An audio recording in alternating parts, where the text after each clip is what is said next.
just seeing that development from somebody who was known to be like greedy, runs away, steals from everybody, to fighting tit for tat for what she believes in and helping somebody else.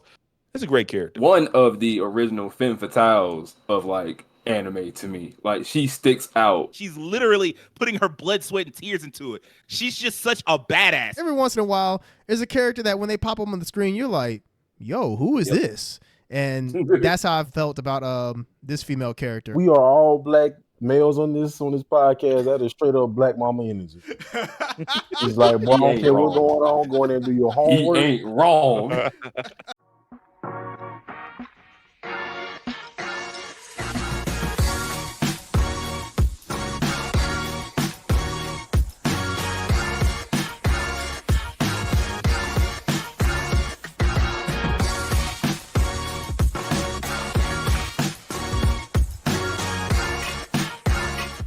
Yo, what's poppin', everybody? It's the No Level Cap Podcast. We back once again with the crew to talk about all the anime, all the gaming, all the nerd culture, and none of the bullshit. Let me introduce y'all to my incredible co-hosts. We've got the Black Daredevil and the secret weapon of No Level Cap, Terrence Flowers. What's up, Terrence?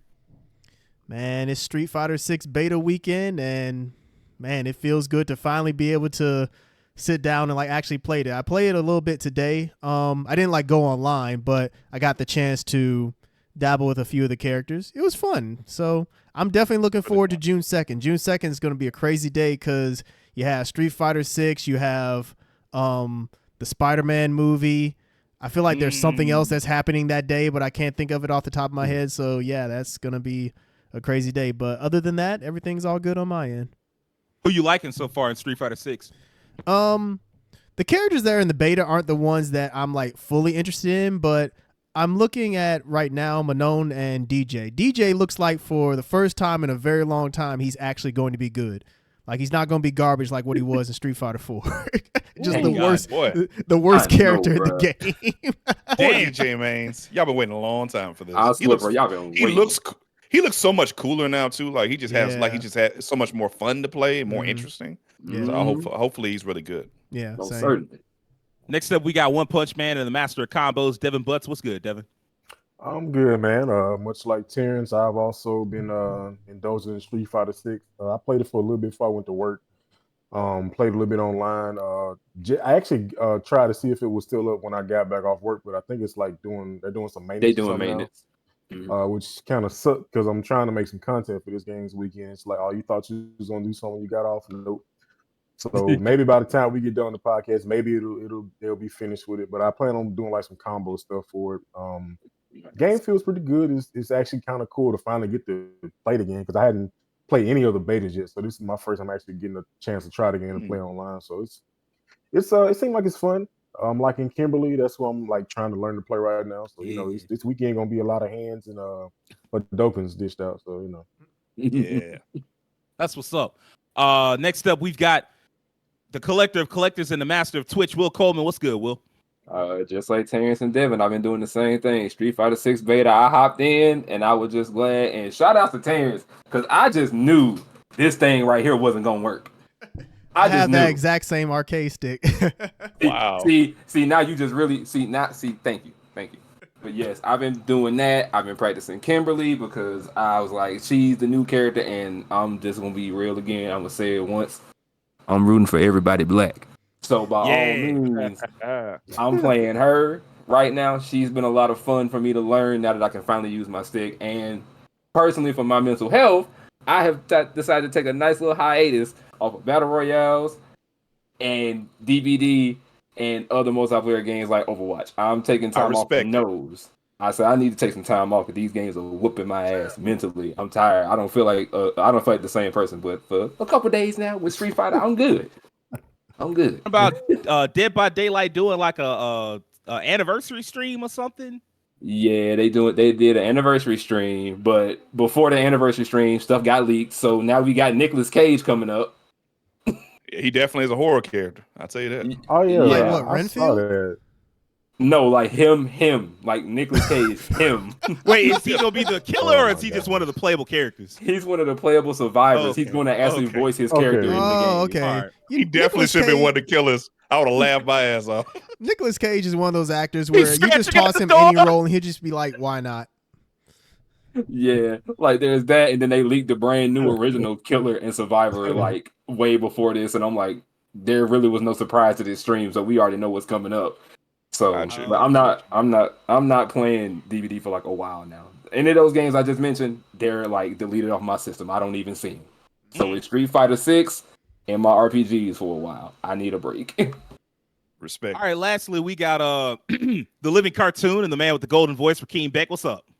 Joining the club with all the other boys, Street Fighter 6 beta, baby. Played a good bit of online today, and I stuck tried and true with the Street Fighter's version of the fundamental, the old faithful America's boy, Guile, hitting flash kicks and sonic booms, and he was leading me to oh sweet victory. It was a great time.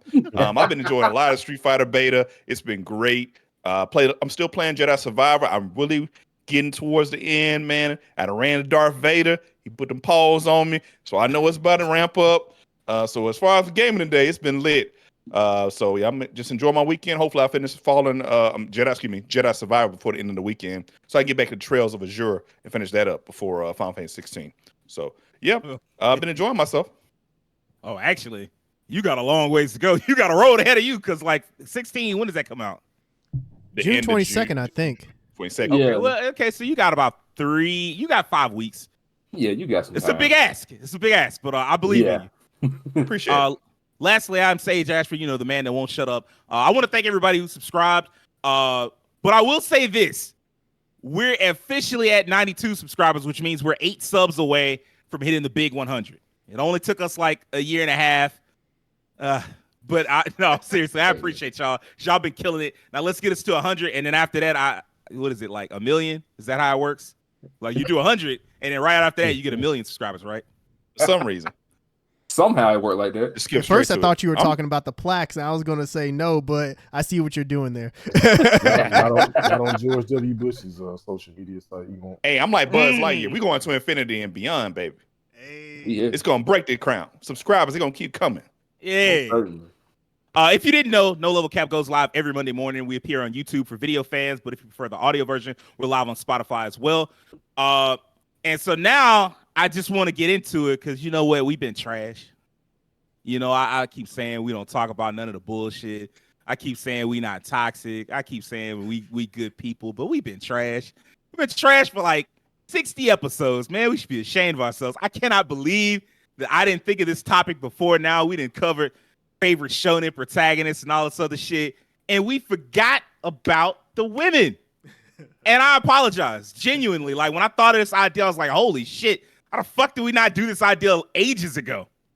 And so this week, I wanted to talk about some of our favorite women in anime, like some of the best women characters, because like I fuck with some women characters. Like some of my favorite anime characters of all time are women. And so like obviously because it's like half the fucking but like, well, seriously, like even though like when I was growing up as like somebody that was heavy into action shit, and it was it was rough going for a lot of action anime. You would go get a lot of cool women and shit, but like I still found, like, especially now over the last decade or so, I feel like they've made like some really awesome female protagonists or female characters and shit like that. So like I did want to like delve into this. But first I wanted to start out with a question that I thought of where I was like, this kind of makes sense. I wanted to ask, is there an anime y'all think would be as good or better if one of the female supporting characters was the lead character instead? So I'll go ahead and start it off because this is kind of a curveball question. And so like the character I picked is Mirage Genius from Macross Delta. If you've not seen Macross Delta, every Macross series, like if you've seen our review, every Macross series is like a love triangle. And Mirage Genius was like one of the characters in the love triangle. You had the lead character, a pilot named Hayate Imomon, named after like the actual Imomon pilot, German pilot. And then you have Freya Weon, who was like the idol, the songstress or whatever. And then you have Mirage Genius, who was also a pilot, kind of reminiscent of OG Macross, where it's like you have the pilot, you have the girl that's in the military already, and then you have the newcomer pilot, rather. You have the girl that's in the military already, and then you have like the singer. It's just like that. But the difference was Mirage was like the daughter of one of the main characters of the OG Macross, or granddaughter, excuse me, one of the main characters of the OG Macross. And so like the main character of Mirage Delta is, or Macross Delta, excuse me. Main character of Macross Delta is like this like newcomer dude who kind of lucks into being a pilot. And like that's been done before. It's been done a lot before. That's technically the plot of Macross 1 and Macross Frontier, where they just kind of luck into being part of like the military and shit like that. And like, you know, he's kind of standoffish, kind of off-putting, and he happens to find his joy in flight and shit like that. But it's an idea that's been done like 3 times before. More interesting to me would have been if they had focused on Mirage, and this is kind of her through line, but I wish she had been the main character for it, where effectively like she's under this pressure of being part of a military family. Her whole life she's been, you know, her granddad's like this legendary pilot, and then eventually commands its own Macross fleet and shit like that. Everything he's ever done, he's excelled at. He's always been a genius, which is, you know, hence the name Genius. Like he's always been great at every fucking thing. And so she's just like trying to live up to his name. And that in itself is a far more interesting plot line. And I would have been like so much more into that show if she had been the lead and you got to follow her through like finding out like, okay, what do I really care about?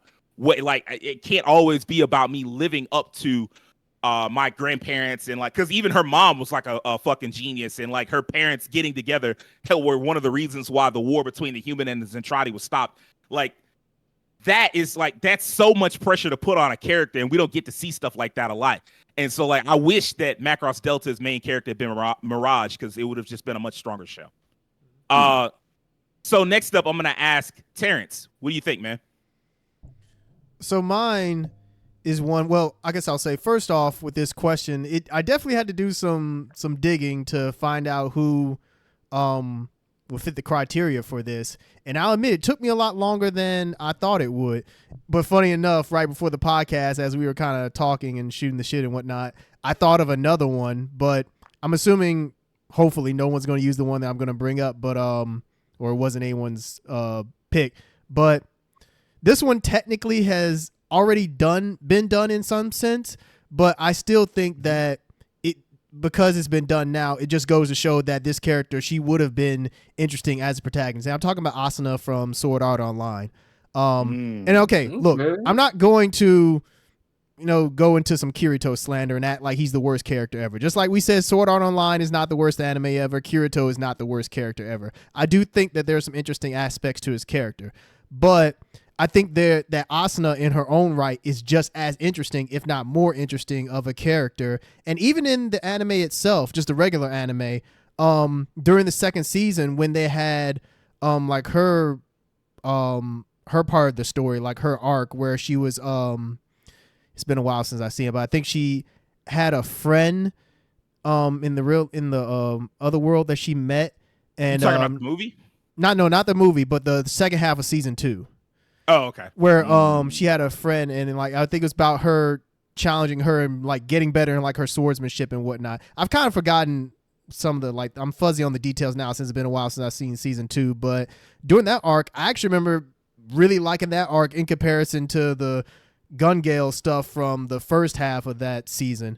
But why I think that she works as protagonist is, well, look at Sword Art Online Progressive, the first movie. Like that movie clearly shows that she works very well as a protagonist in her own right. And I'm glad that with the Progressive movies, they're now allowing it to be more like a dual protagonist thing instead of, oh, it's just the Kirito show and Asuna is kind of like there as support. Because in the anime, at first, I mean, it does start with Kirito and Asuna comes in and they do kind of play them off as dual protagonists for a little bit, but as you get more into the show, they kind of leave Asuna behind, and in the second half of season 1, they totally leave her behind. She becomes a damsel in distress, and that was just a total waste. That was one thing that I really hated about the second half of Sword Art Online, is how they just abandoned Asuna and just She was literally trapped in a cage. In a cage. She was Yeah. wasn't like the analogy Yeah, they gave was like wow. she was pretty much a bird in a cage. Just Yes. Yeah. Yeah, they did her so dirty, and I'm glad that now that they're redoing things with the progressive movies, it's showing her in a much better light. Now I can't speak to the third season, Alicization. I don't know if is her character better in that, Sage, or what, or is it really just more about Alice? She doesn't get a lot of heavy focus. It's mostly because the story for Alicization, and this isn't a heavy spoiler, but it is like just a bit of an early part of it. Basically, Kirito gets like stabbed by one of the player killer characters, and he goes into like a coma, and like he's supposed to die, but instead he doesn't like get like the full dosage of whatever poison it is, and so he goes into like this coma like state, and they shove him into like the Project Underworld, and so he spends most of the first season really by himself, disconnected from all the other Sword Art Online characters. Yeah. So, well, there you go. So, just further proof that they don't do as much with their character as they could have. So, I'm really glad that the progressive movies exist, and hopefully they continue to go the dual protagonist route. Really, in my opinion, shedding more light on Asuna than Kirito, just because we've seen so much of him already. We don't need to see more. So, yeah. I just think that I'm not saying we have to get rid of Kirito. You know, put your shields down, Kirito stands, if there's any of you out there. But I'm just saying that I think that the anime could have been just as good, if not better, if Asuna had been the main character. That's just my take on it. I mean, I agree because there are elements, and I looked at when I was like thinking of this. At first, I came up with like Macross Delta popped into my head almost instantly because the thought of like someone learning to get over their past traumas or like living up to like what their family has done and shit. I was like, that's really compelling. But I was like, what other anime could I think of? Because I thought like this question, I was like, surely there'd be plenty. And I went through like hella anime and I was like, oh no. And then like Sword Art Online was like one of the few on a short list where I was like, yeah, that one definitely, because it was just like, what's up? Oh, I'll let you finish before I'll say. Oh, I thought Sword Art Online was definitely one of them. And because Asuna, she is like new to the world, as opposed to Kirito being like this expert who's good at everything, knows everything. Because, you know, he's not just a beta. He's not just a tester or a cheater. He's a beater. So, yeah, I think Asuna is a great choice. But what were you going to say? I was just going to say that one thing that I will say that makes it hard that actually is a plus for anime is that anime is one of the few mediums where it feels like there is a lot more of the female voice in it. So it's not like there's a total lack of good female characters. So I will say that even though I'm not saying there aren't more anime that exist that where they could totally change the protagonist and it would be better. I totally think that that's the case, but I think that anime is in a unique position where there are a lot more female-led shows than you would get in like something from Hollywood or anything like that are really good. And you also have more female authors, so you know there's that. That's just all I want to say. I think I agree insofar as like in comparison to Hollywood, but I do think that anime more recently, particularly in the last decade or so, has kind of fallen behind in terms of creating both shoujo and josei anime, which is supposed to have like female-led protagonists. I think they've fallen way behind. Like I think I saw the list on my anime list. I was looking up like the different genres and shit, and I think shoujo and josei I think barely came up to like 1,000 anime, maybe a little over. And then like seinen and like fucking shonen was like shonen and fantasy have like just well over 1,000. I was like, this is disgusting. Like, come on, man, we can again. Half the population of the planet are women, so like we can do better than this. I did throw this out as a curveball question. So who wants to go next? I'll go. Go ahead, Rakeem. Mine's going to be very simple because as soon as this character was introduced, I was like, oh, this definitely is a more interesting protagonist. Erza Scarlet from Fairy Tail. Just by proxy of just everything about her.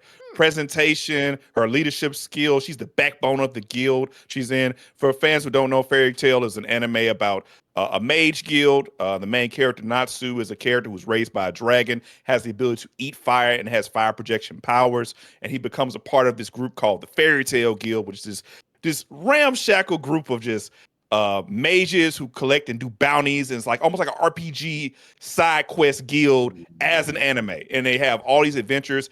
And ironically, although not regular, they kind of have some similarities to One Piece, where every character has this wacky flaw or weird quirk about them. Very similar in that regard. That's the main similarity. And then so it's just like it's kind of a fun action shonen, doesn't take itself too seriously, but has great action scenes. Erza Scarlet, when the moment she gets like I see her, her powers specifically work is that she has a pocket dimension where she's able to get magical weapons and armor and equip them. So she has almost unlimited utility immediately. That makes her powers so much more interesting than Natsu, who's the current protagonist with fire projection, although he has some cool stuff too. But just her creativity in scenes and like when she's on the screen, when they're in these situations when they're fighting like other evil magic guilds or like these or some bandits or solving a quest, the moment she steps up and it's like holding it down, you never feel like they in trouble no more. Like it just feels like she's gonna step up to the plate and take over and handle business. And it's just nice to see that. Like she is like, as far as, although she has a quirk she can't hold a liquor, but that's just like a joke. But just like seeing her when I saw her, I was like, man, now this is a character taken very seriously. I like that. Now I haven't seen all of Fairy Tail, so I don't know how well they stuck the landing towards the end. But from what I've seen over 100 episodes of Fairy Tail. Great character. I was far more interested in how she worked. She always was. She was kind of socially awkward because she was standoffish because of her background. She overcame like being a slave and revolting, and Fairy Tail is like was her salvation, so she takes it very, very seriously. And she even became the guild master for a temporary amount of time, I believe, too, in the anime as well. So she's always seen as a person who needs to be the leader, so she doesn't have the courtesy of being super vulnerable.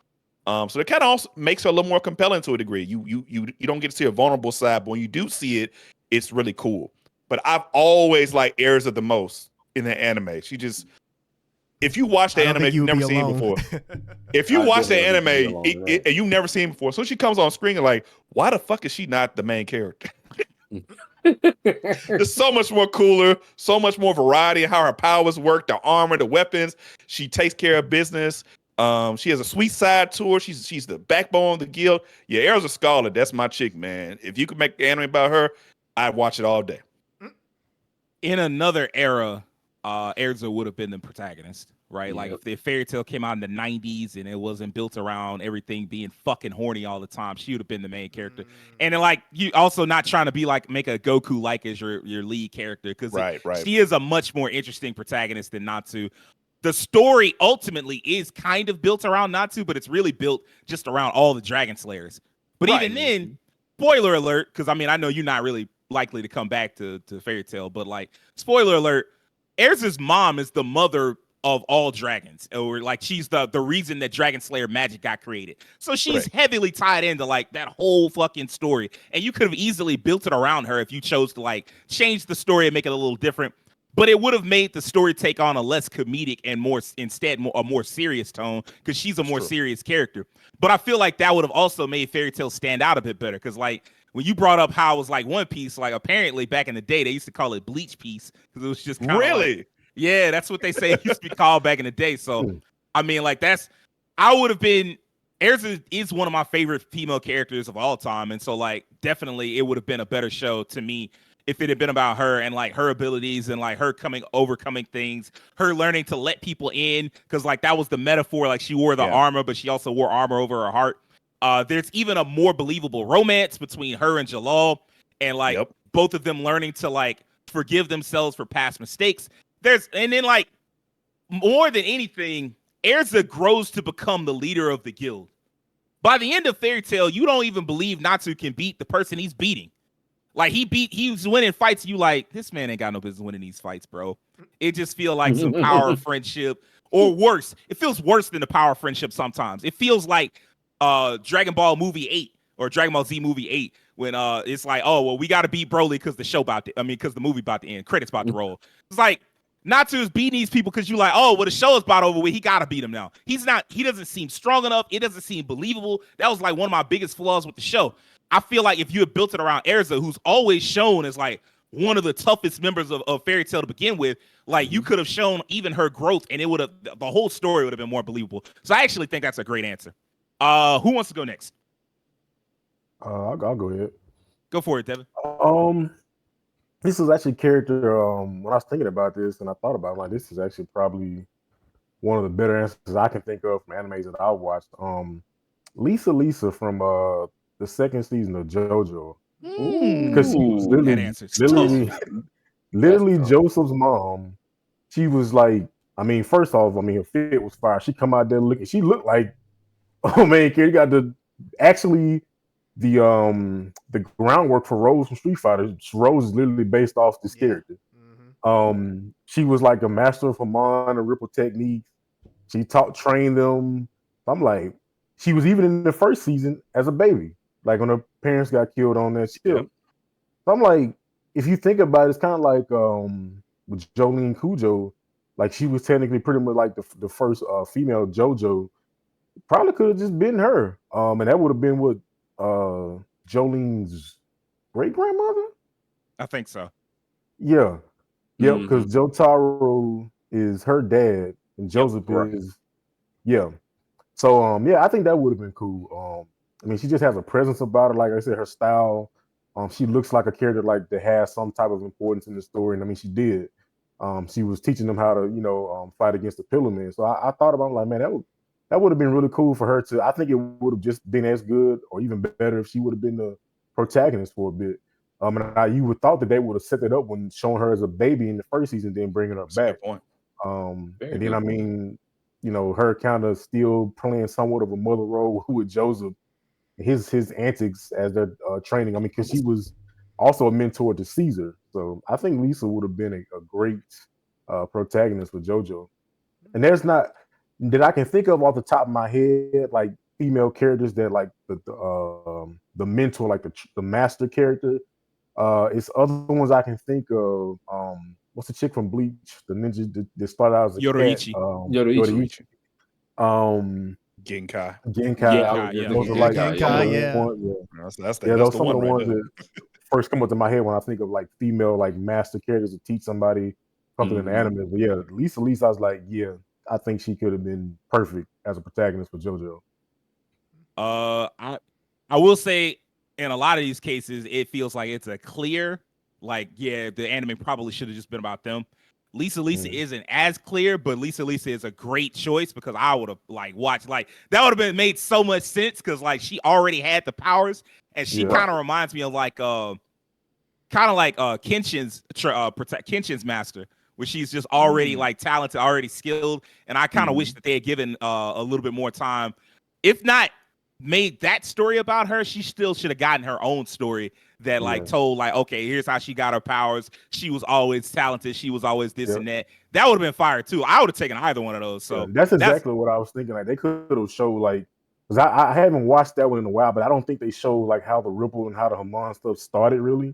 And if she was like one of the founders of finding this power, that would have been cool to see how that cim about. The founder of Haman, I forget who it was, but I know they taught Jonathan, and even Jonathan, like the guy that taught Jonathan, it still went back further. That's Than right. that. That was Will Zappelli. Zappelli. Mrs. Zappelli. Yeah. Yeah. You're right. Will Yeah, I Zappelli. guess just showing how she learned it and how she became a master of it. Yeah, That would have been cool. who taught her? Man, that's actually a really, like the second you saw it, you said it, I'm like, dang, that was a good choice. Yeah. Will, you got one for us?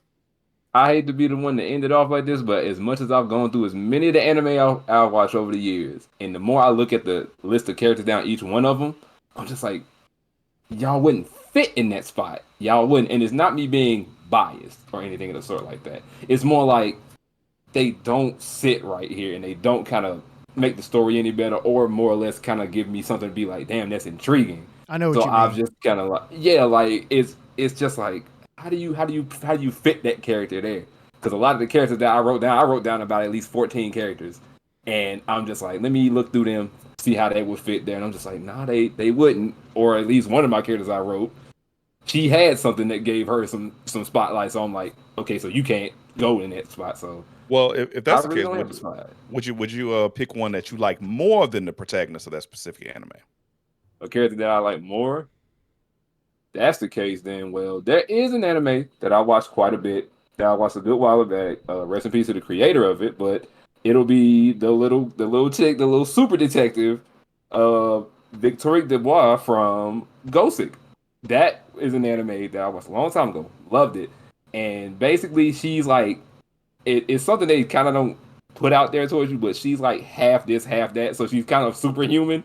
And think Detective Conan, but it's a little girl in like a Victorian dress, and she's like the smartest thing in the world. She lives in a castle library. That's where she spends most of her time, and she just does everything because it's about her and this other guy, this guy that's there, and I feel like he's kind of like a blank piece of paper in a way, but he's the lead, but she's there too, and she's like the second lead. But I feel like this is more her show than his, and she just stands out. She's amazing at being a detective, and she has a very tragic backstory too.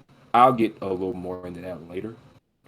So yeah, I'll kind of leave it right there at that because I really can't think of too much more to say for her.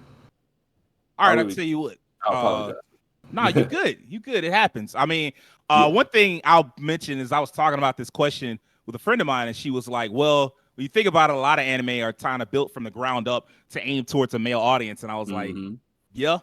So it makes sense that a lot of characters would just be, a lot of anime rather would just be like shows that just had a male character and it was meant to be a male character as like the lead. So, and to their credit, it's a problem. Like if you pick the wrong main character for your story, you've probably fucked your story up, Right. or you've made the story not as good as it could be.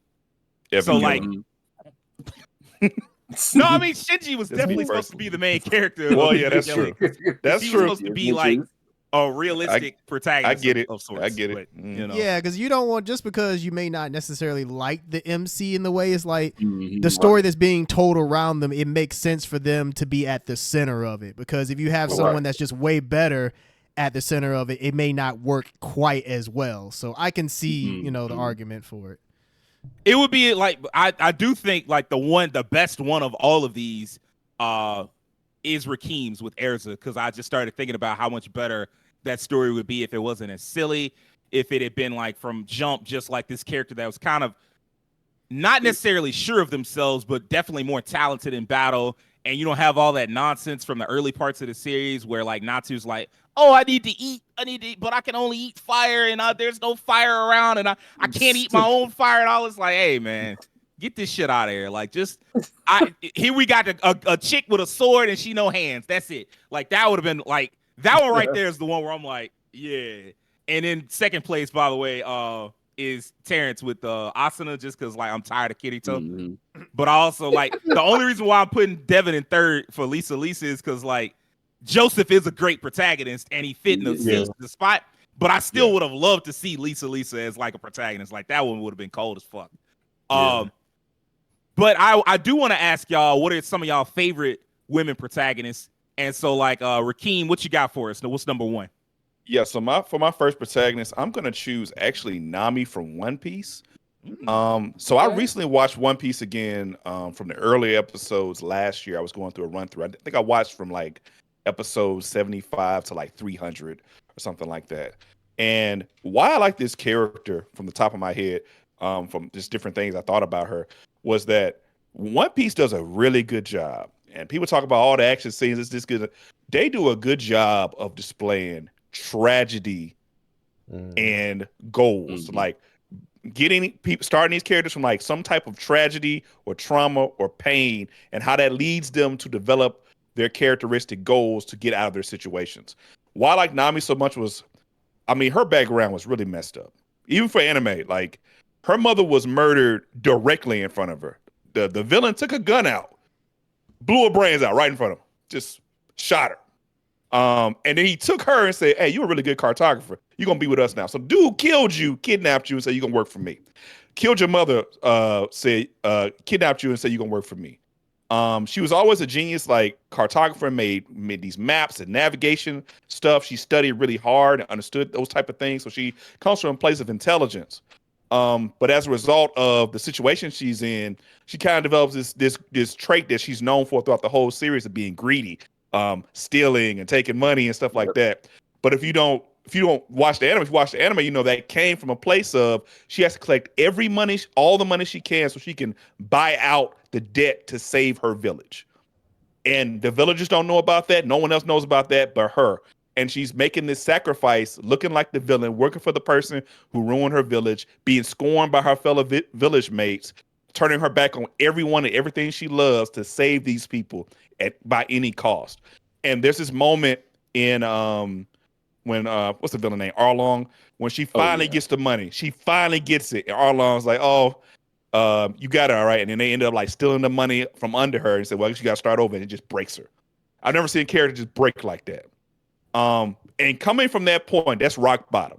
From that point, rock bottom, she joins, her and Luffy's bond becomes closer because he decides from that moment on, like, he puts the hat on her head and like, I got you. From that moment on, like, she's connected to that crew on a deeper level. She takes this role of kind of like a motherly, smart kind of overseer over them because they always make dumb decisions. Luffy always does the dumbest things and says stupid stuff. Usopp always does stupid stuff, and now he's always the voice of reason. Like, why the hell are y'all doing that? Stop it. Hey, we need to get back on track on this navigation. Let's pay attention here. Now, she has her vanities and things like that, but seeing her come from that rock bottom moment and then developing into not only a great navigator and part of the crew, but also a combatant. She develops as a person who fights. I think going to the Water 7 arc is kind of the peak of that, when she stands on her own as a combatant in this group, where before she was running away from everything. Eventually she learns to defend herself, and like just seeing that development from somebody who was known to be like greedy, runs away, steals from everybody, to fighting tit for tat for what she believes in and helping somebody else. It's a great character. I really enjoy Nami. Now, of course, the series is going on for so long. Her character development probably in the later episodes isn't quite as good as it used to be. A lot of characters kind of have taken the back burner a little bit, but I really enjoyed Nami on the first like 300, 400 episodes. I thought she was a great character. It's a good choice. One of the most legendary shonen female protagonists for sure. So I fucks with it. Will, what's your first choice, man? All right, so I'm gonna go ahead and knock it on out because I'm pretty sure somebody may have picked her, but I'm gonna do it anyways. Miss Faye Valentine. I'm gonna go ahead and throw her out there because that is like one of the original femme fatales of like anime to me. Like, she sticks out, and it's funny because you wouldn't know, at least from when you first see her, because as the show builds her story up, you end up finding out how much of a tragic past she has. And you realize that while she may look as young as a good 23, 24, 25, she's actually in her 70s. That's somebody's grandma. And even though she don't play about that as much, you realize she's just as smart, just as cunning, and just as witty as Jet and Spike when she joins the Bebop. You realize she's just that awesome. You realize that she can hang, even though sometimes she can get on their nerves quite a bit, and they get on hers. She still works it out with them, even after Ed joins with Ayn and everything. It's just, she's an awesome character, and I just love her story more than anything else, and how she ends up coming to terms with things, and how everything comes back to her in like her final, like the last like 3 episodes, where everything comes to her and she realizes that she doesn't have a family anymore. Still, she's just like, damn, I've been in suspended animation for this long, my people are gone, it's just me. But at the end of the day, she realized Jet and Spike are my family. I have them with me now, so I can live my days out with them. God willing, they allow me to do such in this uncertain time that I'm in, getting shot at and getting all this money. But hey, doing all this stealing.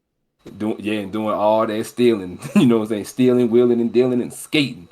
So yeah, Faye Valentine is like, to me, one of the best anime women out there, honestly. Like, and it ain't even just on looks factor. It's just the fact that she's just that damn dope. Faye Valentine is one of the another classic protagonist. In fact, Faye might be one of the earliest like female protagonists where I was like, because like Cowboy Bebop came on in like what 2002, and at that point there hadn't been that many anime, at least on like television, with like strong female protagonists that I can think of. Maybe Robotech, and then outside of that, it was like what Robotech, Dragon Ball Z, definitely not. I mean, like Bulma's cool. Yeah. Yu Yu Hakusho, but like Genkai, she was cool. Genkai, well, like actually Genkai and Yu Yu Hakusho comes after Cowboy Bebop for America. Yeah. So I don't know. I think Faye was like one of the strongest ones, one of the earliest ones where I was just like, and then of course Sailor Moon, but like Sailor Moon was always, I guess it was like, Sailor Moon came on what 2000? Well, Sailor Moon technically came on before on like what, Fox or one of those networks before. Yeah, it went but to, that was nobody getting up in the morning for that. shit. So I I did. mean, like, oh, I certainly did. Watch the hell out of Sailor Moon. in 1998. Yeah. I couldn't tell you what year it was I was watching. All I knew, watched I saw like- Sailor Moon and I was like, definitely oh, watched this it. is different. It was Yeah, definitely different. So Sailor Moon, okay, Sailor Moon would probably be the first, Sailor Moon like, is really, like, in fact, just all female, like, cast. Well, not all female, but like they were the majority of the cast and like Yeah. protagonists. And then like Faye would probably be one of the second ones because like a lot of the anime that came on television back then, it was all dudes. It was all aimed at dudes and shit like that. So aside from Sailor Moon, like that was really all you got. So Faye is a great choice. Terrence, what's up? Well, you know what? Since you mentioned it, I wasn't going to go with this first, but since you mentioned the show, I'll just go ahead and call them out already. Lita from Sailor Moon, Lita, aka Sailor Jupiter from Sailor Moon. If I had a first, like, I guess cartoon or anime crush, it would be Lita from, it would be her. What's really cool about Lita? What'd you say? Respect. Mine was Sailor Mars, so I respect. Hey, King, Hey, I a respect man of it. culture.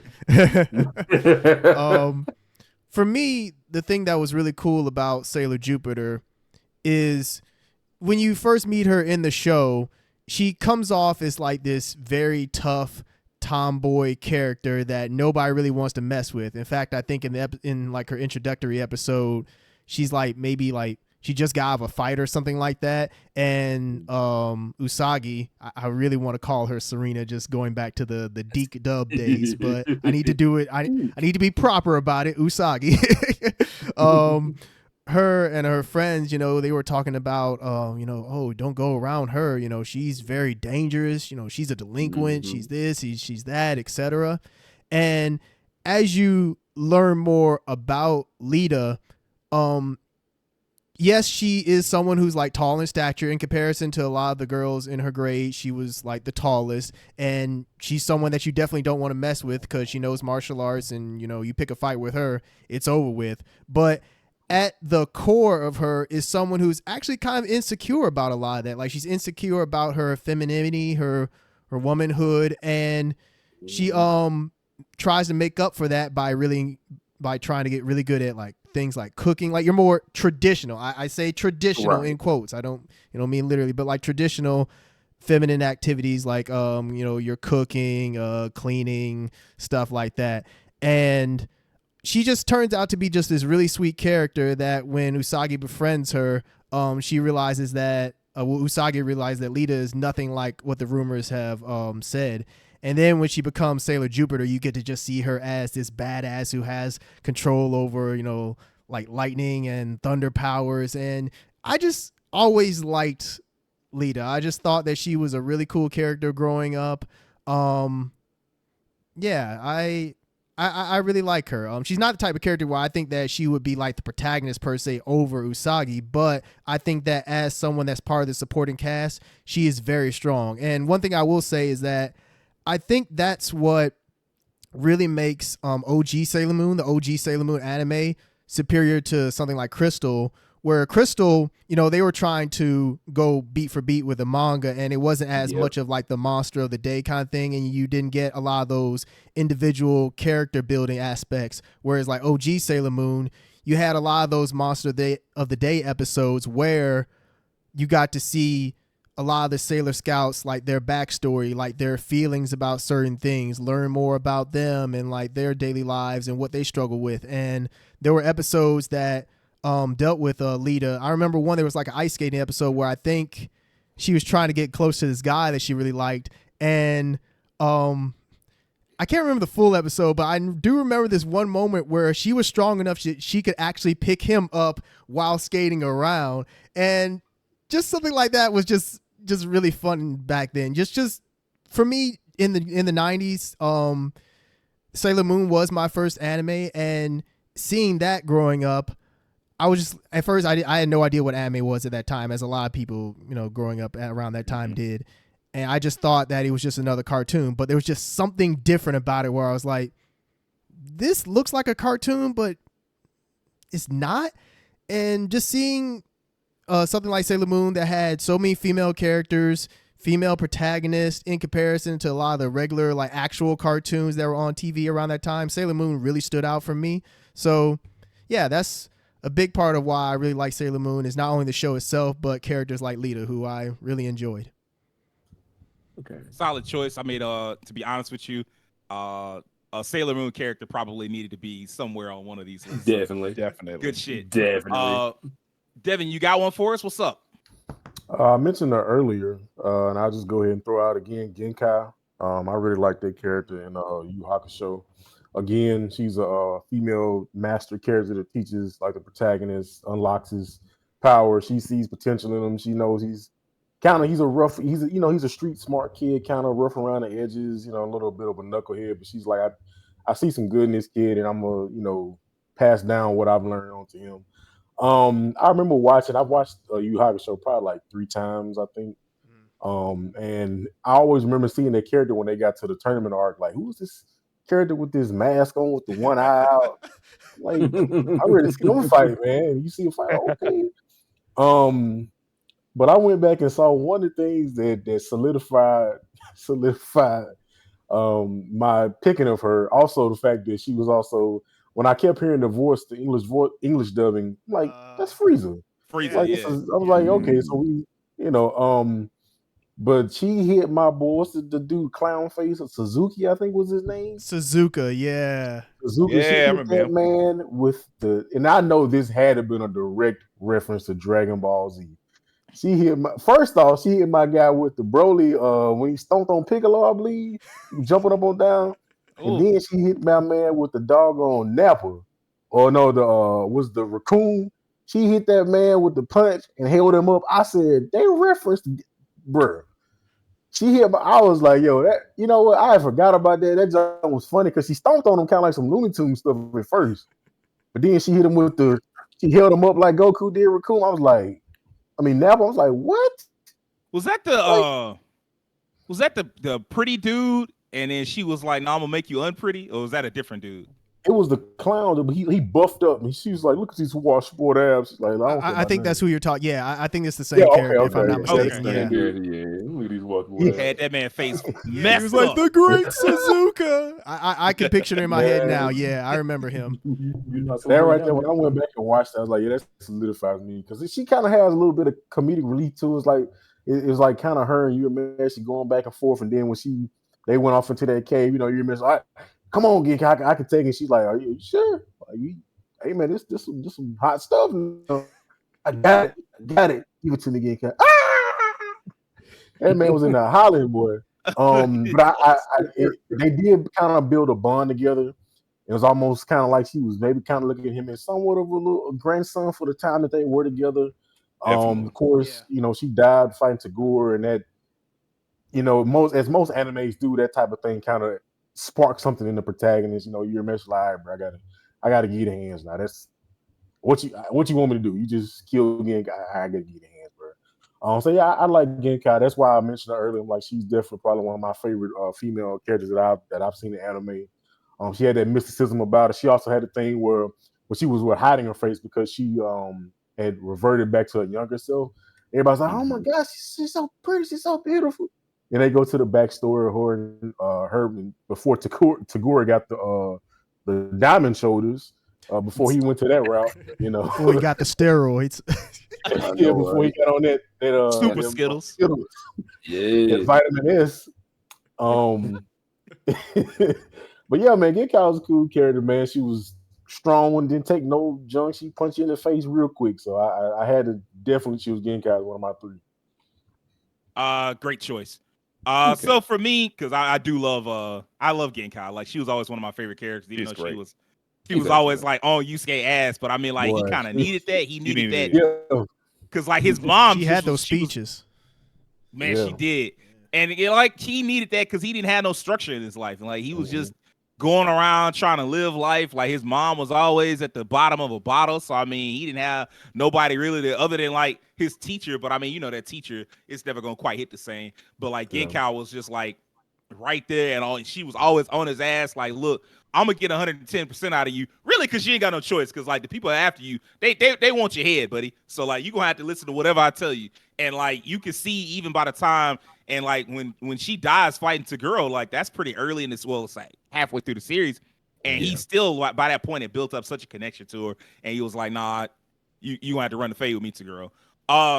My choice is this is a bit of a comedy choice compared to everybody else's more serious like actiony choices.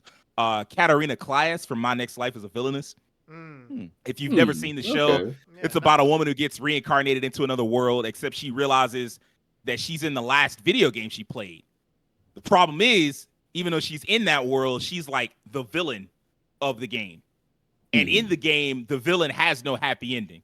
At best, she's exiled. At worst, she's killed. So she tries to come up with plans to avoid like suffering these worst endings. But there's just one problem. She's an idiot. She's so stupid the fan base calls her Baccarina because how deep she is. But like she's also like the best harem protagonist ever. Like she's legitimately a good person. She goes around helping all the people that she was supposed to be mean to because she's like, I'm really just trying to get these people to not hate me. And so she gets this like effectively like a bisexual harem of people who all fall in love with her, not because she planned it, but because she was just trying to help them. And she helps them get through some of the worst moments of their lives. But she's also just like so dumb, she doesn't realize that everybody's in love with her.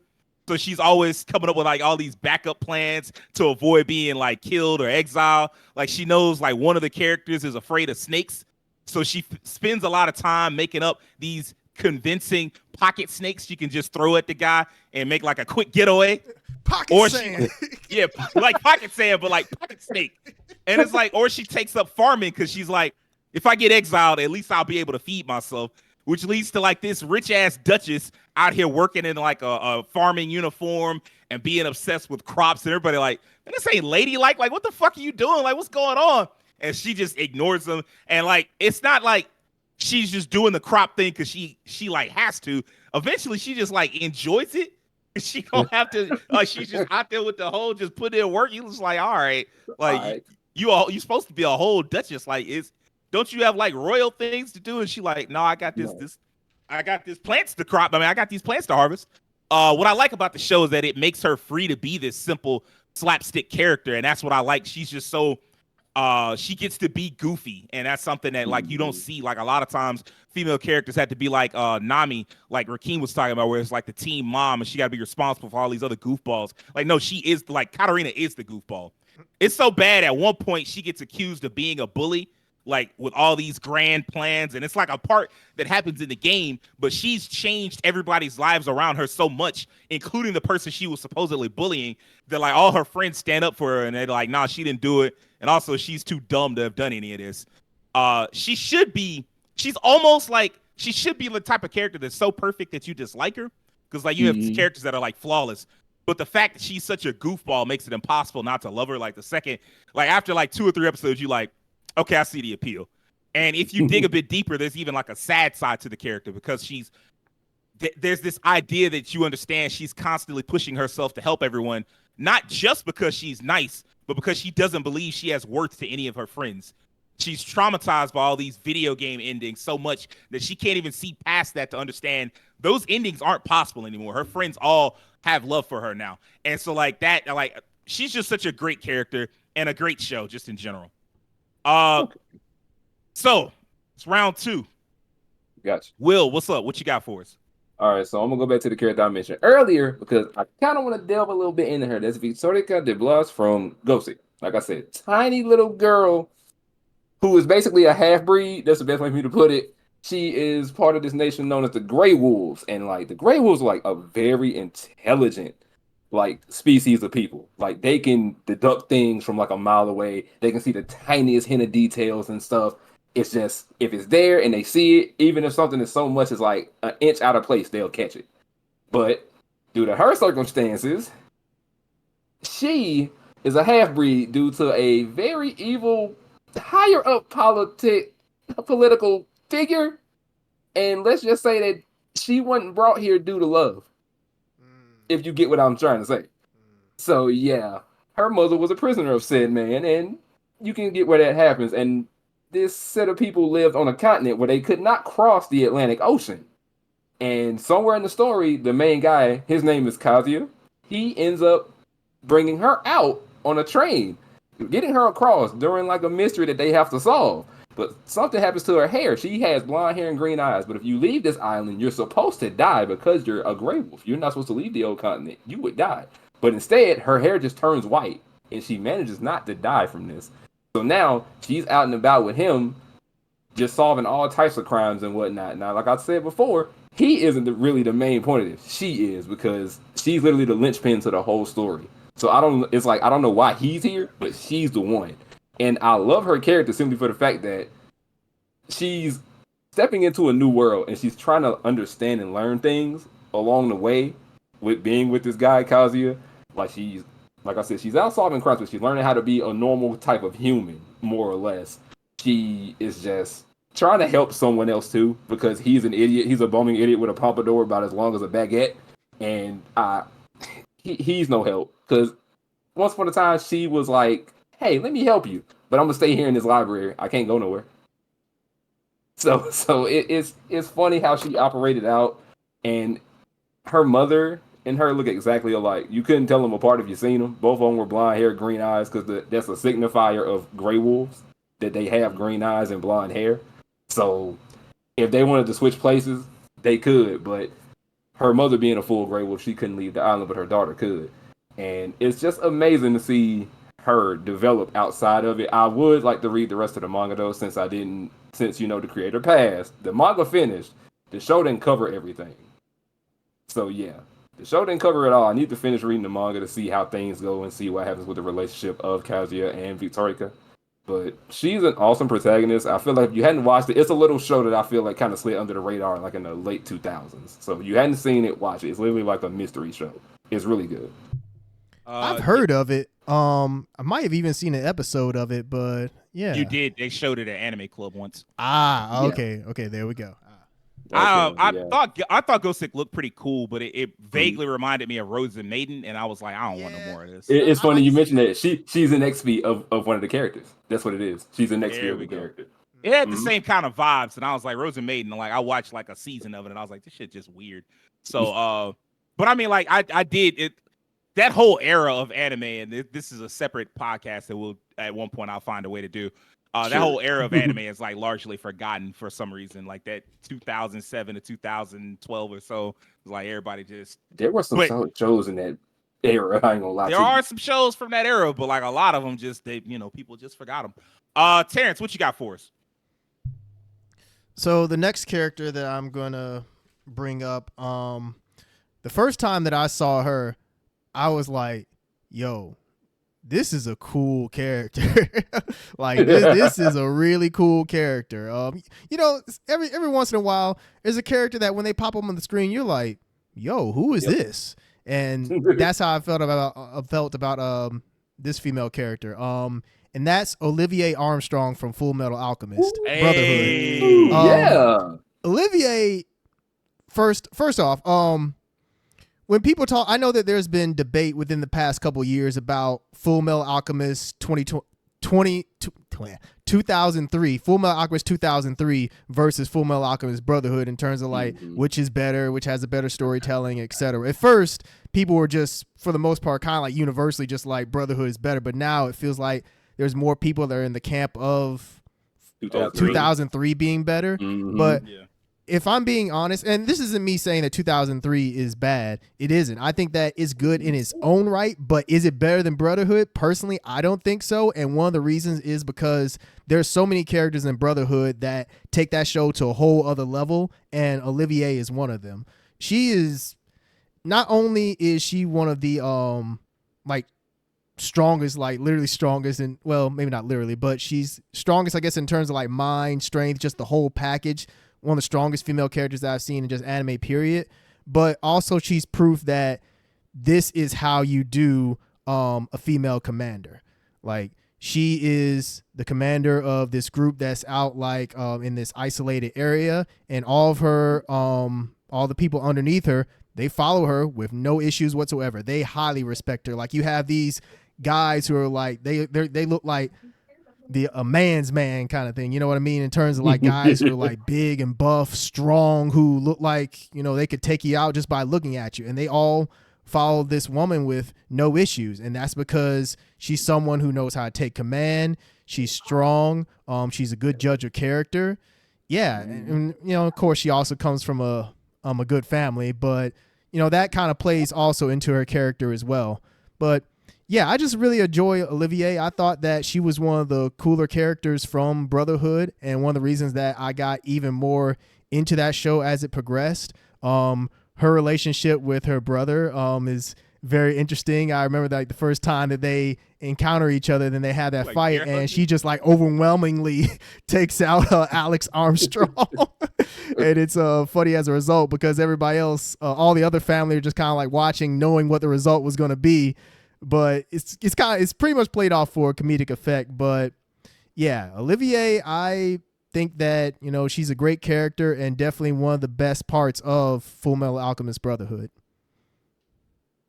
Great choice. Olivier Armstrong, like the second you said it, I was like, yeah, I fucked with that character heavy. Yeah. I will say, as far as like FMA 03 versus FMA Brotherhood, FMA 303 I think is not as good, but it's worth watching if only to develop, like, especially the first half. Yeah. First half is worth watching if only to develop a greater tie to Hughes. Like, I know the manga kind of didn't really try to get you as tied into that character, because it was like the point wasn't that you were close to him. The point was that Roy was close to him. Right. But like, when you're close to him, it means so much more when you get to the end and you see Roy fighting. So there's a point to watching FMA 03. Yeah. That shit hurt it. It didn't. But I think it's just a little out of control to just be like, no, 03 is a better show. I'm like, I don't know about all of that. Devin, you up. Talk to us. Well, we all know that Mother's Day just passed this past weekend.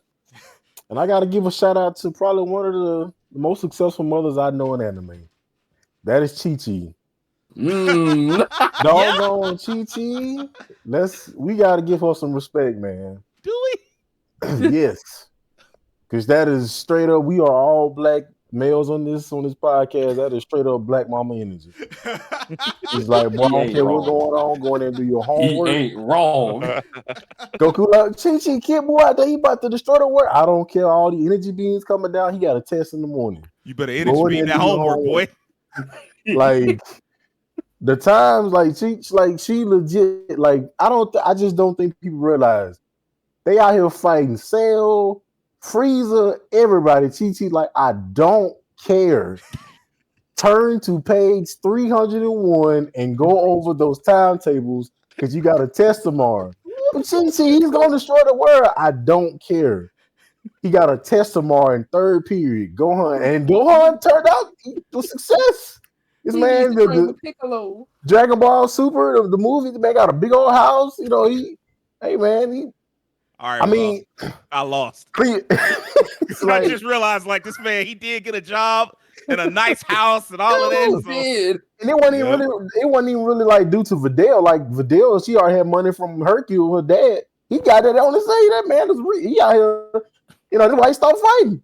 So I mean, we gotta give her respect, man. She like, I don't care. Bum. She like, you ain't gonna turn out a bum like your dad. She's like, I don't care. He was like, I forgot. Was it like them training for sale or something? And she was specifically like, look, I don't care what you out there doing. They was training for the androids, I think. That's what it was. 3 years. She was like, I don't care who coming to do what, but you gonna get up in there and destroy that homework. You talking about they gonna destroy the world? Get up in there and destroy that homework. You know how funny that is. Money? Like, you know how funny it is. They out here, androids out here and killed all the West City. Sailed and sucked up everybody out here in the streets that he can find. And she like, science, math. Suck up that science homework. What you talking about? She didn't care about none of that. Even, I mean, and she like, look, she ride for her children. Like, I know her and Goku have a problem with Gohan. She gonna ride for Gohan. Doggone Super Boo was up there on Comics Lookout. Now you look here, Mr. Pink Man, so and so and so and so. Well, that didn't go well for her. I know. That did not. But she was not scared. You couldn't back out. She went up right to that man. She technically got killed, but she was like, hey man, my son got homework. What you I don't know what is all this? What all this mess going on you got out here? Some eradication beam. What's all this? My son got her test tomorrow. He like turn into egg. So we gotta shout out TT, man. I thought about that. Said, man, she succeeded. In all of that ain't in the regular world, man. You ain't just got like, you know, you might say, oh, it might rain tomorrow. It might have a tornado come through. No, the world might be gone. She's like, I don't care. If you up there with King Kai, you gonna have a degree. So, we gotta shout out TT, man. If that's the case of a mom being like persistent and like I want my child to be successful, at least on my part. He got his own part to play, but I'm gonna do my part. So I can't really think of any other mothers in anime that was adamant as that I've seen. She's like she bring Skillet out on you. I think damn sure wasn't Bulma. Oh, it sure wasn't her. Bulma didn't care if you did your homework. We rich, it don't matter. Yeah, you know, we gonna be rich. We run Capsule Corp. We run the whole damn world. Like I don't care if you do your homework. You know, she too worried about getting butt lifts and stuff, so she ain't got no time. She ain't worried about that. Hey, I respect Bulma though. She was also highly intelligent too, though. Yeah, she was. I mean, if I were to pick a character in Dragon Ball, it would be Bulma. Like Bulma was a top tier character just because she was like super smart. She was also like super crafty. So like she would try to like steal. She could steal stuff. And I mean, like as silly as it is, she is doing a service. You know, I want to be a year younger. I want my eyelash to grow like half an inch. You know, I want the Brazilian butt lift. And what she's doing is like keeping the Dragon Balls inert, so can't nobody just pop up and be like, I wish everybody was dead and I was the strongest person in the universe. Like, no, ain't gonna be none of that. I didn't already wait. What kind of evil bum is wishing that I wish everybody was dead? Like, can she not even allowed to grant that wish? She's like, hey, bro, you need to chill, man. I cannot grant this foolishness. Hey, Shinra give up whatever you ask for, but like, she stopped it from happening. So, hey, man, Shinron in the last movie was like, I put in a little something extra, so you never know. That was wild. Somebody get the Dragon Balls and say, man, I want everybody dead. I want to be a strong person. Shinron should be able to say something like, "Oh, you got too much chip on your dip there." So like, you just can't give somebody that wish. Like, bro. Like you want immortality? You just want everybody dead except me. I want to be strong. I said both, man. You know, give me the immortality, kill everybody else on the planet, and make me the strongest in the universe. I don't know. You know, boy. Rakeem, what you got for us, man? So yeah, I almost got sidetracked. It definitely had me rolling. I think for my second round pick, I'm actually gonna pick from Spy Family. I'm gonna pick Yor Forger. Okay. I think she kind of gets overlooked compared to Anya because Anya, of course, is the glue that makes that show work. But I like Yor as a whole. What a beautiful mess the Forgers are. Aren't they just like an adorable mess? Everyone wants to make everyone happy, and what makes this show work so much more for me too, with Yor, even though they're in this arrangement where she's basically being a fake mother and a fake wife for this specific situation. It's like she always forgets, and it's like she always wants to please her husband, even though he's not really her actual husband. And she as a character is a people pleaser. Like when she's introduced, she's working in this place, and all these people are talking. Oh, why don't you have a husband? Why don't you have this? And like she has like it's weird because she's a very much you can't judge a book by its cover type thing. She seems to be very reserved. She's very nervous, which is a part of her character. But of course, the other side of the character is that she's a professional assassin, kills people at nighttime. So that's the dichotomy of her, this interesting dichotomy where like she's a klutz and she's goofy and she's a little awkward at times. And she feels she has this deep sense of like, she feels like she's not good enough in whatever role she's in.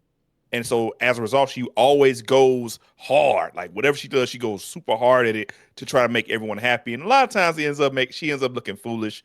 Like if she gets some alcohol in her system, she freaking loses it and tries to kill everybody. So that's one part of her character. It's just just as the Forgers are a beautiful mess, she's a beautiful mess of like these different traits that somehow, although they don't really go together, work out beautifully. She's a professional assassin. She's a great martial artist. She's super strong, but she's also a klutz. She's silly.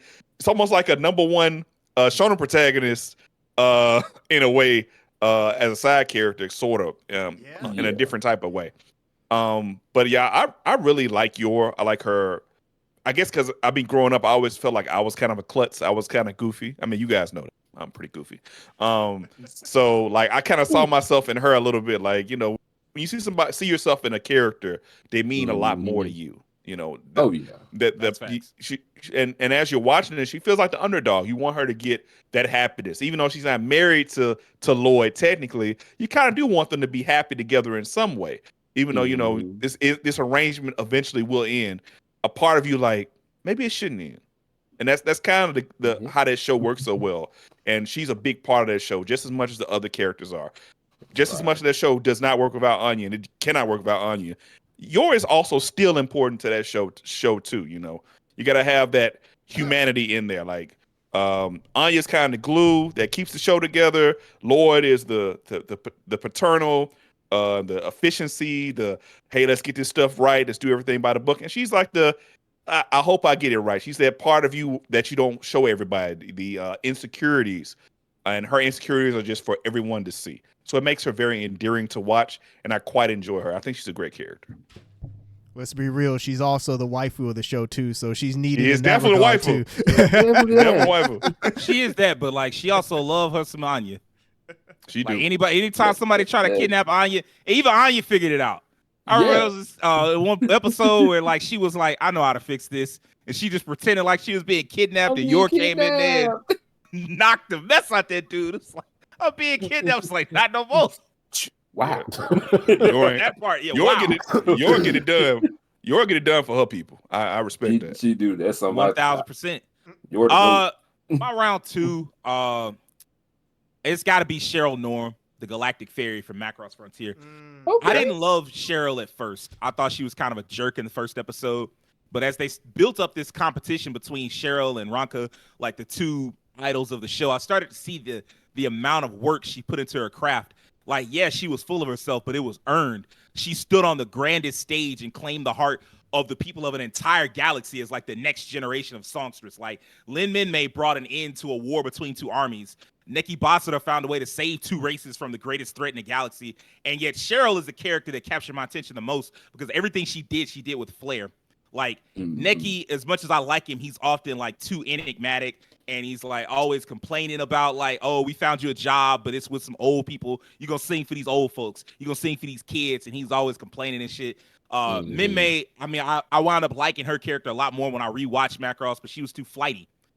There's never a moment where Cheryl doesn't welcome the challenge, whether it's on stage or whether it's in romance. She just perfectly captures what it is to be like a genius creator.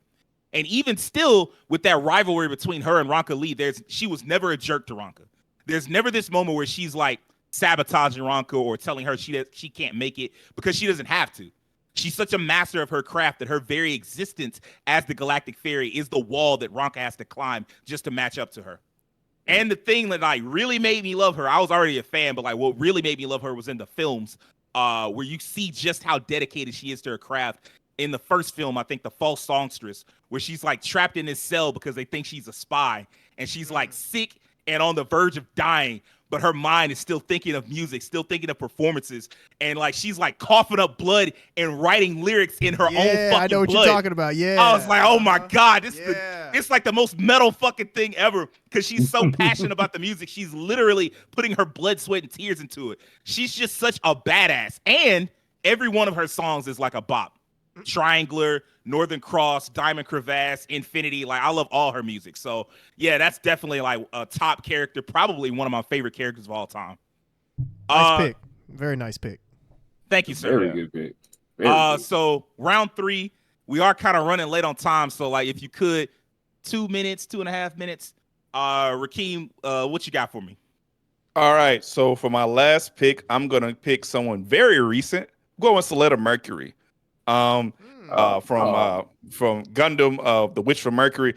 Just for a quick round, man, I love that show. I love that character. As the audience can kind of tell, I love vulnerable characters. I like kind of like the goofier characters, the ones that kind of don't have it all together or figuring out. That's Soletta Mercury in a nutshell. Her circumstances are really out of her control. But one thing that's consistent with her and really consistent with Gundam Pilots as a whole, outside of the mech, they're trying to figure it out. They're trying to figure out how to. She's trying to figure out how to develop friendships. This relationship she has with this other girl now that she's the groom, and what does it mean to build these relationships? And then she, over time, builds a community with a mixture of people from Earth and people from this from space. And that right now, in the middle of this kind of civil war situation, she's building this community of people from different backgrounds. It's a beautiful thing that she's able to kind of be this glue for that group, that her innocence and her purity, people are drawn to it. And one thing I do like about her, and of course, like I mentioned with other Gundam pilots, is that outside the Gundam, goofy. Inside the Gundam, you can't fuck with her. And she in that Gundam, it's a wrap. The only time she loses in that Gundam is somebody distracts us or they just cheating and lying. And that happened recently. I was mad as a mug. So Suletta Mercury, there's something about her that just like you have to root for her. It's like when she's in that situation, she wasn't supposed to be there in the first place. She's really being behind the machinations of her mother and the people around her, plotting and scheming, and she doesn't deserve that. She's kind of being used as a weapon for war, which is an algorithm we're very used to with Gundam anyway.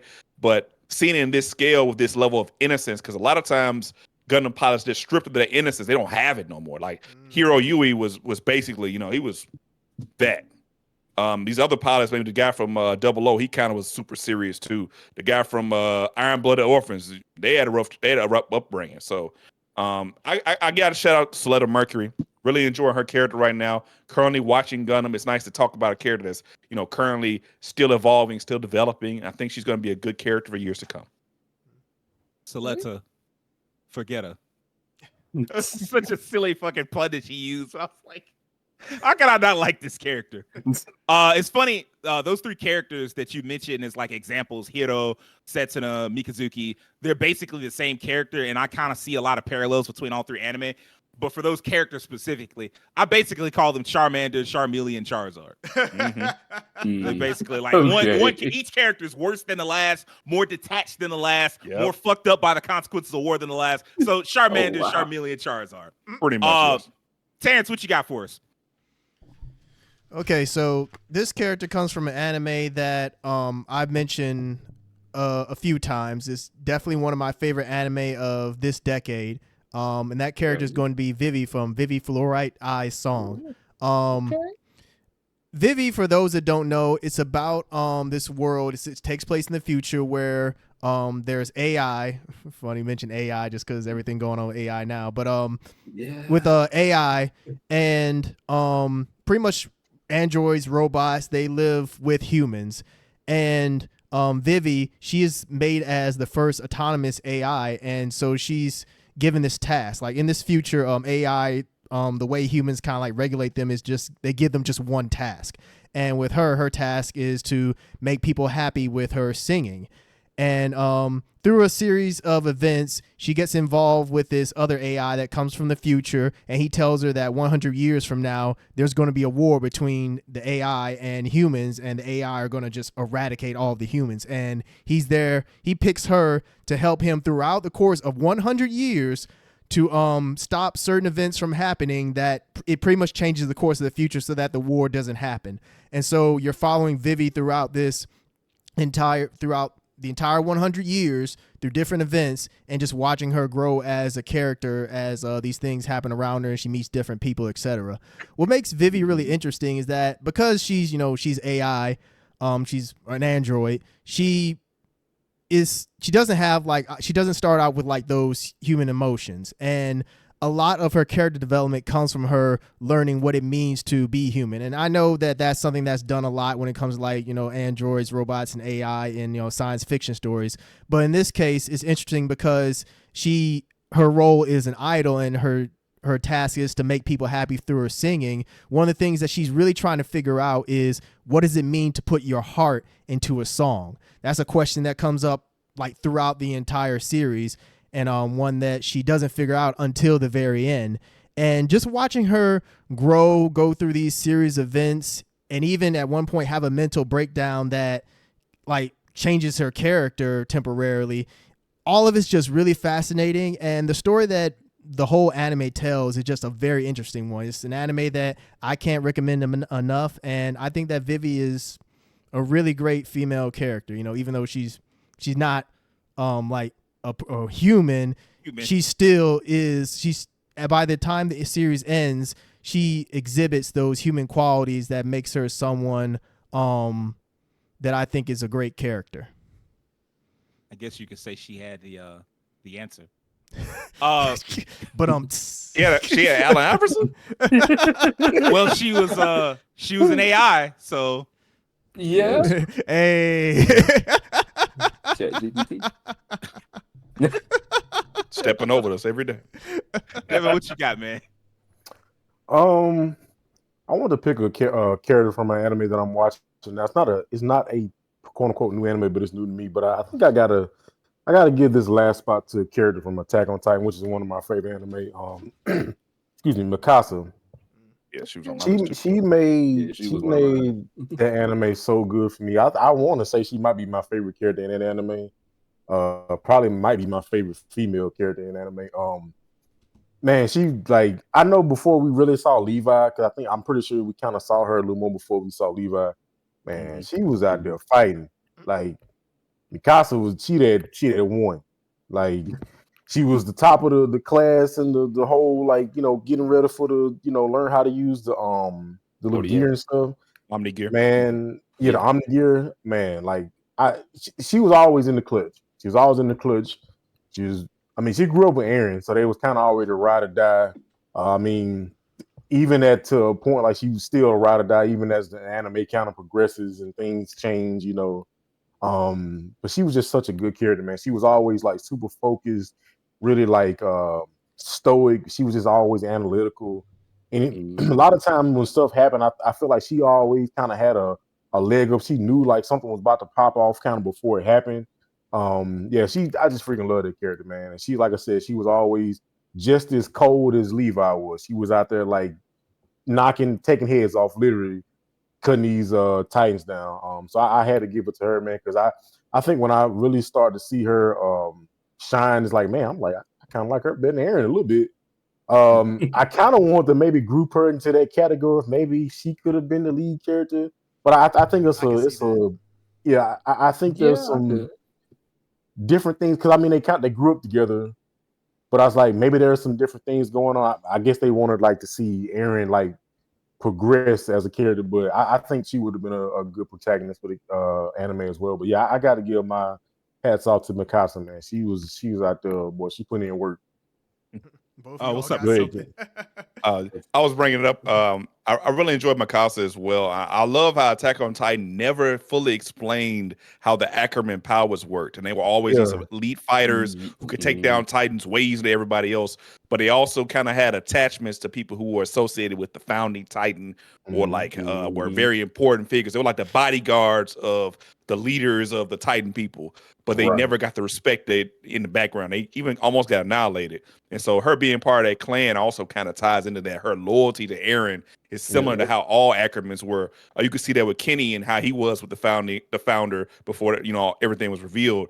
That's kind of how all Ackermans are. They have this loyalty to a specific person, and they're this ridiculous amount of strength. And leading all the way throughout the series, and those who know what happens in the finale, her importance to the story goes even to the finale as well. Yeah, it does. Will, do you have something you wanted to say? Yeah, I was just gonna go and add on to what Devin said. You said she would ride or die. Yeah, you rode on Eren. You was gonna die by her hand. I guarantee you that. Exactly what it was. She did not play by that boy Eren, man. Not at all. If you so much as clipped a hair off his head, she was somewhere nearby with a knife in hand.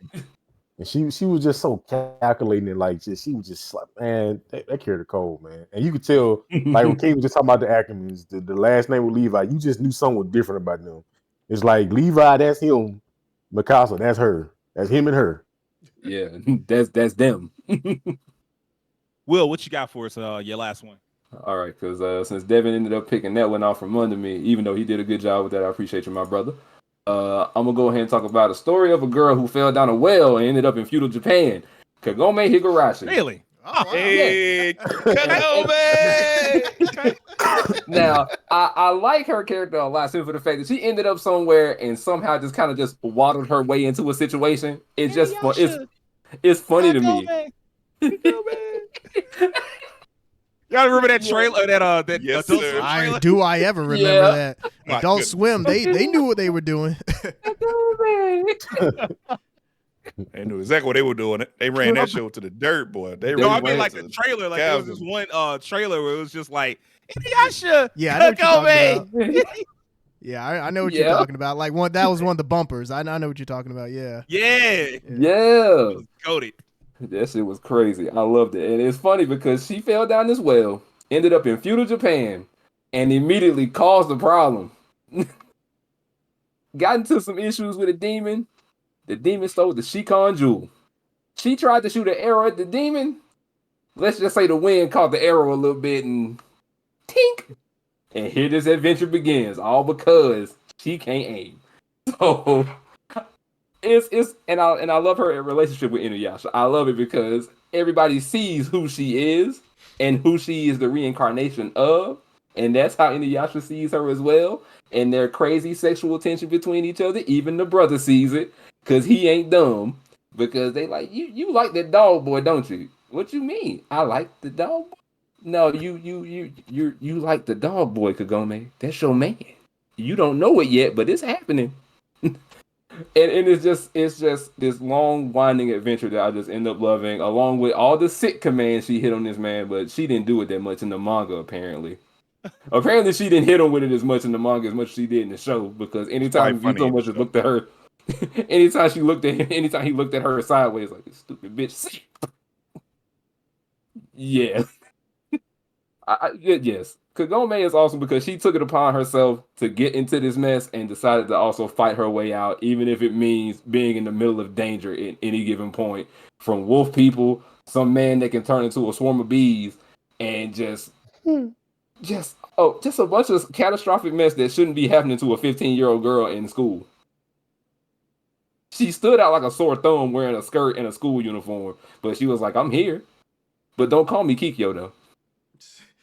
Well, I mean, I understand why she didn't want that, but like, but the resemblance was there when she put her uniform on. It was like, oh, you are who you are. Yeah, there you go. Say it again. You are who you are.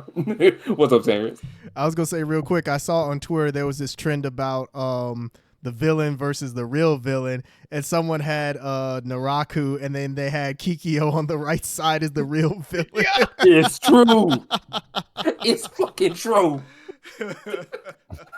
She the real villain. I ain't saying that. It's true. Inuyasha, I did not see Kagome as like anybody's choice, but I respect it. Hey. She was definitely one of the more iconic characters of the 2000s, early 2000s. Yes. Inuyasha in general, one of the more iconic anime of the early 2000s. So that makes a lot of sense. Man, I am screwed. So I've got 3 characters that I'm trying to pick between. Nobody was ever going to pick them, so I was never worried about that. But I wound up doing like getting notes on all of them. Woof. You do them all 3. I know there's one that you're There's itching one to that do. you I know probably there gonna has to be. recognize. No, because I love all 3 of these characters. Noah Izumi from Mobile Police Pat Labor. I love Pat Labor because it's kind of an anti-mecha series compared to some of the other mecha series. She's just a really pure protagonist. She wants to do the best she can to help people. And while I don't love like a bunch of cop shows because they wanted to be in like propaganda, Noah didn't really join to be a police officer. She joined it because it was the only place. And then like this is something that any mecha fan can identify with. She joined the cops because that was the best place she could pilot a giant robot. She gets her, Ingram, her AV-98 Ingram, and she treats it like somebody would treat a pet or a child. She names it. She names it after like the pet she had when she was growing up. She calls it Alphonse. She's constantly polishing it. She doesn't want anybody else to pilot it. She's very possessive of it. And there are even parts where she's like, she'll follow most orders, but like, don't make sure that whatever that order is, like, it better not cause harm to Alphonse because she's gonna be hurt. She also fails sometimes. Like, there are times where she's expected to be like the best pilot, and like, there's one episode in particular where she's asked to be like where somebody like she loses a fight, and like somebody's like, you're gonna have to step up and become a better pilot. And it has nothing to do with her as a cop. Like her job is like being a police officer, a peacekeeper, that type of thing. It has nothing to do with that. And somebody's like, well, just become a better pilot. And she's like, I don't want to be a better pilot. Like this isn't my job. Like it, and she's the best pilot in the group, but she's like, I don't want that. Like that's turning me into like a soldier. I don't want to be a soldier. I just want to like help people, and I want to pilot Alphonse because it's a giant robot. And she can be a little impulsive. It leads to her getting in trouble and her friend Asuma bailing her out. But she's just a very complete character in a way that a lot of series, especially modern series, can forget. I don't know which one Terrence thought I was gonna say, but I'm gonna guess that it was Nanoha Takamachi, the magical girl that grew up. Or it could have been Hibiki Tachibana. It could have been either one of them. Someone from Symphogear is what I was thinking. Yeah, sure. We'll do that one. Hibiki Tachibana. I'm kind of betraying myself with this one. She's not a super smart fighter. Like I know last week we talked. Well, not last week, but a couple of weeks ago we talked about like what's your favorite character archetype. Hibiki is almost kind of like Goku, but not quite. She's not someone who loves to fight. She's not sassy. She's not somebody who likes beating people up, but she is like a very kind of like airheaded type character. But like ultimately, she prefers to talk things out rather than fight. But when it's time to fight, she got like mega hands. What I like about her though is that she's like a subversion of multiple character tropes at once. She's got this darkish backstory, but instead of letting that turn her into like a person that's angry at the world, she uses that to express positivity. She's always trying to help people, be friends with as many people as possible because she thinks that will be better than like turning all that hatred outward at the world. That doesn't mean she chooses to ignore all that pain. She, in fact, has this habit of bottling up all her emotions and choosing to help others rather than help herself. And during the series, she has to learn how to reach out to her friends, to her girlfriend, to people who want to help her as much as she wants to help them. She's also very reminiscent of a character archetype I love, the sweet, sensitive type that's forced into battle, and she has to learn how to manage the anger and the bloodlust that comes with constant combat. A lot of times you see this with guys, you're like Tanjiro, or like I saw this, somebody brought up like a comparison to her from a comparison to Godai Yusuke, Kamen Rider Kuga, and it's very apt because she like her body is slowly going out of control, is slowly being changed by the fact that she has to fight all the time. But like, I love her. Like she's supposed to be this cinnamon, like she's like kind of a cinnamon roll, being forced to fight, being forced to put through nonsense. And like you're watching the series and in your head, the same thing is always going through your head. Like she deserves a lot better than this. And that just makes you want to root for her more. So yeah, those are 2 of the 3. And we're going to go ahead and wrap it up for this week's episode. I need a few things from you. I need you to do us a favor and hit that subscription button on YouTube. I need you to follow us on Twitter. I need you to follow us on TikTok. We growing over there on TikTok. We got it popping. I don't just check us out. Tell your friends, tell your family, tell that ex you spend way too much time hanging out with. Tell your coworkers you don't know. You might make a new friend. Get us to 100. I'm blaming every one of you. All of you. I'm looking at you. I'm blaming y'all. Get us to 100. Anyway, and last thing I need from you, and this is the most important part of it all, I need you to do me a personal favor and have an excellent week. Peace.